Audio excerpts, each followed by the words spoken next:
Bill O'Reilly is going to talk about Black Lives Matter here, and he's going to label them a hate group. Pigs in a blanket, fry like bacon. Pigs in a blanket, fry like bacon. Pigs in a blanket, fry like bacon. Pigs in a blanket, fry like bacon. Pigs in a blanket, fry like bacon. Pigs in a blanket means dead police officers. Joining us now from Washington, Mary Catherine Ham. Here in New York City, Juan Williams. Is Black Lives Matter a hate group? No, I mean, you mean like neo-Nazis or Aryan Nation or Klan or even terrorist groups like Boko Haram? I wouldn't say they're terrorists. I think they're a hate group. They hate police officers. Well, they have strong feelings about... No, they hate them. They want them dead. Pigs in a blanket is dead. I think hate group would suggest that they have the means to commit violence, and we have not seen them involved in any violence to this point. In fact, the principal damage, I would say, is they damage themselves. Because look at this, they have no agenda. You can be charged with a hate crime by painting a swastika on a synagogue, okay? Yes. These people, after the death, the murder of this deputy, went out and said, we want more police officers killed. That's what that no, I don't. First of all, I don't know that that's connected. They're in Minnesota. The other people in Houston. No, everybody knew about it. Well, I don't think it's connected. I think it was because what I read about the demonstration that took place in Minnesota had to do with the St. Paul Police Department and the number of use of violent force that's led to deaths, which is the highest. You're giving these people the benefit of the doubt. But what I'm saying to you is these people. You should know that this Black Lives Matter. If they're doing damage, if they're hurting somebody, they're hurting the legacy of the civil rights movement in this country. I don't argue with that. They have no agenda. But my question is, are they a hate group? Mary Catherine. No, I do not think they're a hate group. Here's the thing, though. If they use the standard that the left uses for groups on the right when categorizing hate groups, then yes, they would be. Because here's the thing. Many on the left and many in the media are interested in classifying anybody who disagrees with them politically as haters. I think that's an unfair standard. And this is a movement that I disagree with sometimes, and this was a disgusting representation of that movement. I don't think that everyone in that movement is engaged in this kind of thing. And I think that they have some points. I think they're a hate group, and I'm going to tell you right now, I'm going to put them out of business. And any media person who supports them, I'm going to put them on this program. I'm going to put their picture right up on air. Go right ahead. Put my picture up on air. I don't give a shit. So let me be perfectly clear about this. To what they were chanting in that protest, pigs in a blanket, fry 'em like bacon. Do I denounce that? Absolutely, positively, 100% yes. The whole point of Black Lives Matter, the whole point of protesting is supposed to be you want to fix a problem with a system, not compound it or be the opposite but equal evil. So I've said all along, I believe in MLK's approach. I'm not as big on Malcolm X's approach. I can appreciate Malcolm X's approach dealing with the context he was in and what he had to go through at the time.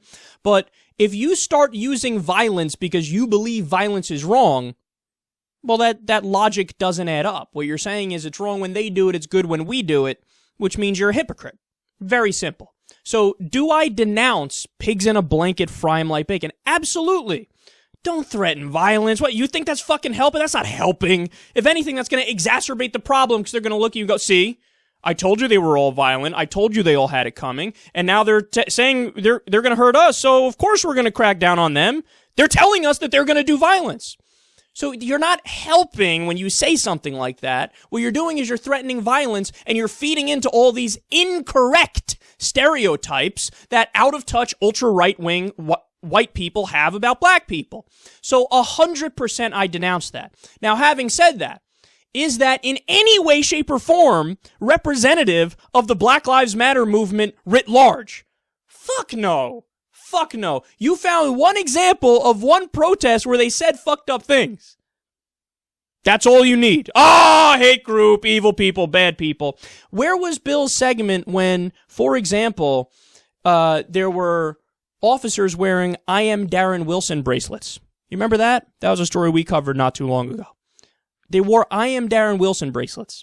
Did Bill do a segment say, hate group, cops are a hate group, let's stop them? Or how about when there were police officers who wore I can breathe shirts in response to Eric Garner's I can't breathe shirts when he was choked out for selling untaxed cigarettes and he died? Did Bill O'Reilly do a segment, hate group, I can breathe, you're mocking somebody who's dead who shouldn't be dead and was choked out when he shouldn't have been choked out? Did Bill O'Reilly do that segment? Of course he didn't do that segment.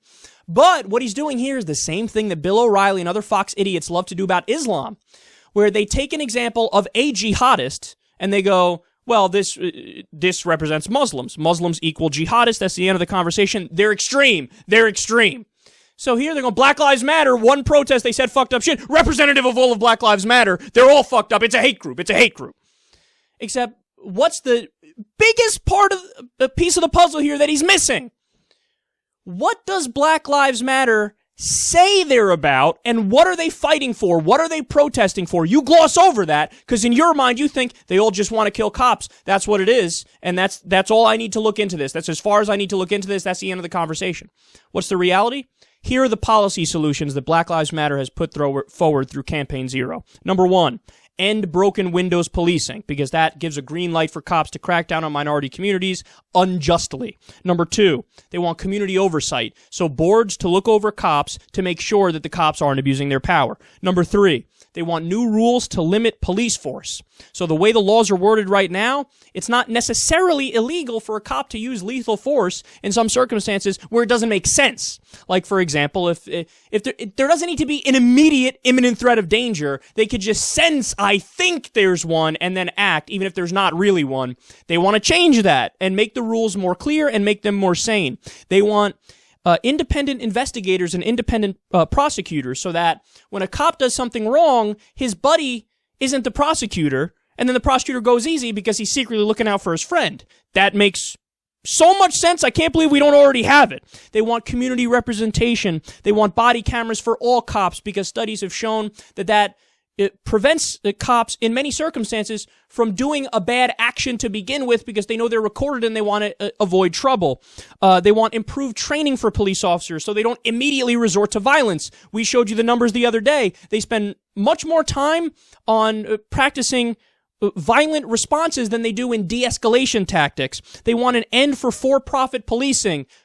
100% on board with that. They want to demilitarize the cops. 100% on board with that. And they want fair union contracts so that cops don't always protect their own, especially when a cop does something egregiously wrong, like kills an unarmed person. So that's what they're calling for, Bill. That's what the majority of the movement is for. The majority of the movement is overwhelmingly peaceful. How do we know that? It's literally true. There haven't been 976 examples of Black Lives Matter murdering people. There just hasn't been. And what they try to do is take unrelated events and link it to Black Lives Matter. So there's a guy who has a history of mental illness who killed a police officer recently, and everybody on the right's like, Black Lives Matter, blame them, blame them, blame them. But there's no reason to blame them. It doesn't make sense, because they're telling you what their goals are, and their goals are not violence when it comes to the central campaign that they're working on. Again, let me be clear. I totally denounce anybody who calls for violent acts at a protest like we saw there. They're 100% wrong. But the central message of Black Lives Matter, the policy solutions, are 100% right. And what Bill O'Reilly is trying to do is sweep the policy solutions under the rug so that we don't actually address these problems and pretend like all of Black Lives Matter are homicidal maniacs. Nonsense.